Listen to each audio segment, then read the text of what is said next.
सकलं युगान्तकालानलज्वालधारणं शिवाविष्णुमेकं प्रणमामि शङ्करं। बोलिए काशी विश्वनाथ भगवान की जय, नंदिकेश्वर भगवान की जय।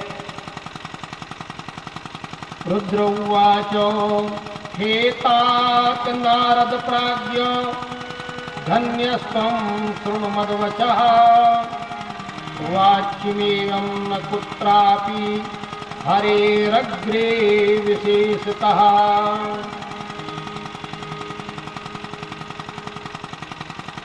भगवान भोलेनाथ के पास देवर्षि नारद पहुंचे और सारी बात बता दी।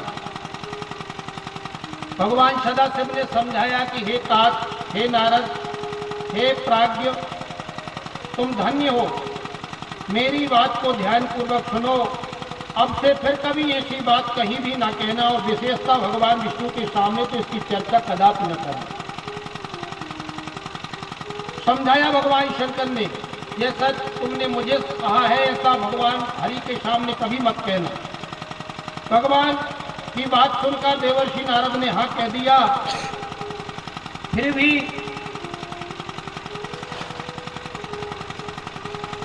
एक बार क्षीर सागर विष्णु लोक को भगवान चले। एक बार कर तलवार वीणा गावत हरि गुण गान करीना। एक बार कर तलवार वीणा गावत हरि गुण गान करीना। सिंधु गवने मुनि नाथा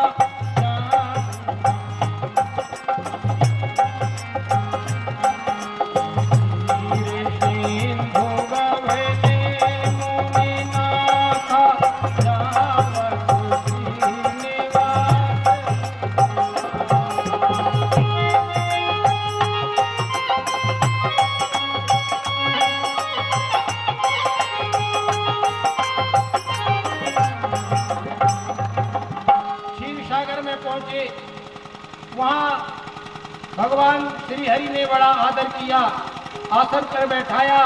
देवर्षि नारद बहुत दिन में पधारे, इन्होंने सारी बातें बता दी।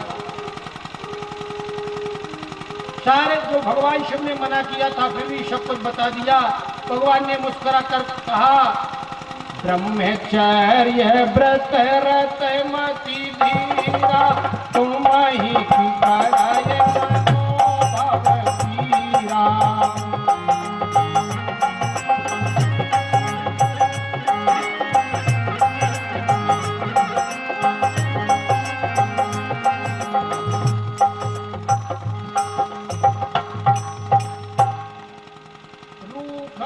रूख बदन कर बचन मृदु बोले श्री भगवान।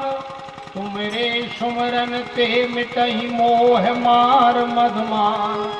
अरे आपके स्मरण से ही मोह मधमान मिट जाता है, तुम्हें की करे मनोभव पीरा। भगवान से देवर्षि नारद ने कहा, वह सब आपकी कृपा है। नारद कहा सहत अभिमाना, और कृपा तुम्हारी शकल भगवाना, सब आपकी कृपा है। ऐसा कहकर देवर्षि नारद चले। देवर्षि नारद चले, भगवान ने सोचा जरा परीक्षा ले लूं। भगवान ने परीक्षा ली और परीक्षा ली, क्षीर निधि राजा बनाया। वो आप जानते ही हैं, कथा आपने श्रवण की है। और विश्वमोहिनी कन्या देवर्षि नारद कौतुक से पहुंचे, उसका हाथ देखा और देख रूप मुनि बिरत विशारी, और बड़ी बार लगे रहे निहारी। उसको बड़ी देर तक देखते रहे। क्षीर निधि राजा ने कहा कि भगवान, मैंने कन्या की हाथ देखने को कहा है, कन्या को देखने को नहीं कहा। अब तो बैराग भूल गए देवर्षि नारद और जा रहे थे इधर, लौट पड़े इधर।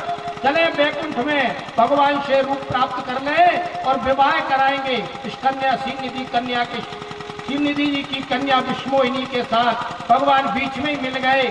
स्वरूप मांगा भगवान श्री हरि से, स्वरूप मांगा। आपन रूप देव प्रभु मोही, आन भांति नहीं पावो ओही, आप अपना स्वरूप दे दीजिए। भगवान ने मुस्कुरा कर कहा, हित तो मैं संसार का करता हूँ देवर्षि, मैं तो तुम्हारा परम हित करूंगा। ये विधि हो गए परम हित, नारद सुनौ तुम्हार, सोई हम करब न आन कछु, बचन न मृषा हमार। तो मैं संसार का करता हूँ, आपका तो परम हित करूंगा। परम हित करूंगा मतलब मैं विवाह नहीं होने दूंगा। लेकिन देवर्षि नारद समझे नहीं, और जब स्वयं देखते हैं, देवर्षि नारद को वैसे 3 रूप हैं, जब स्वयं अपने आप को देखते हैं तो श्री हरि के रूप में दिखते हैं, और सभा वाले देखते हैं तो देवर्षि नारद दिखते हैं, और वो 2 गण जो शंकर जी के पहुंचे थे उनको बंदर के रूप में दिखते हैं, और शीलनिधि की जो कन्या है ना उसको मरकट बदन भयंकर देही, देखत हृदय क्रोध भाते ही। ये मनुष्यों में बानर आके कहाँ बैठा है, हाथ में जयमाल ली और जयमाल लेके घूमने लगी। अब नारद जी ऊंचे हो रहे हैं, शायद मैं नीचे पे बैठा हूँ इसलिए नहीं दिख रहा। उसने एक राउंड लगाया, दूसरा, तीसरी में भगवान ने राजा का रूप धारण किया, आके बैठ गए, और बस जयमाल, भगवान की माया किसके गले में जयमाला डालेगी, भगवान के गले में जयमाला डाली, दुल्हन ले गए लक्ष्मी निवासा, और नृप समाज सब भयु उदास हो गए। क्या करें? अरे बोले कोई बात नहीं है, इस साल नहीं हुआ विवाह तो अगली साल हो जाएगा। सब तो निराशा ही हुए, लेकिन नारद जी की क्या स्थिति हुई? बोले नारद जी की स्थिति तो ऐसी हुई जैसे किसी को मणि मिल जाए, और मणि मिल जाए और गांठ में बांध ले और छूट कर गिर जाए, तो या तो मिलती नहीं तो गिरती नहीं। देवर्षि नारद को ये दुख हुआ, विवाह होते होते रह गया।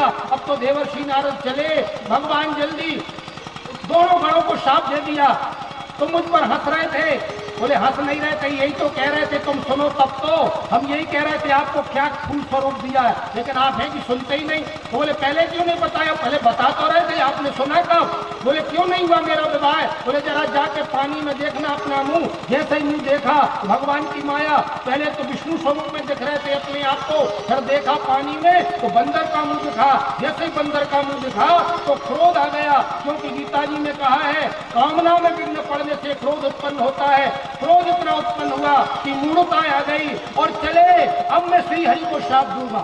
शिव पुराण में वर्णन आया है, बड़ी श्राप दी। भगवान बोले कहीं देवर्षि जी का क्रोध कहीं शांत ना हो जाए, तो बीच ही पंथ मिले धनुजारी, बीच ही में मिल गए, और अकेले नहीं मिले, 2 को लेके मिले। संग रमा सोई राजकुमारी, बाईं तरफ तो राजकुमारी खड़ी है जो अभी विवाह करके आए थे, और दाहिनी तरफ खड़ी है लक्ष्मी जी। संग रमा सोई राजकुमारी, जले पे नमक छिड़क दिया।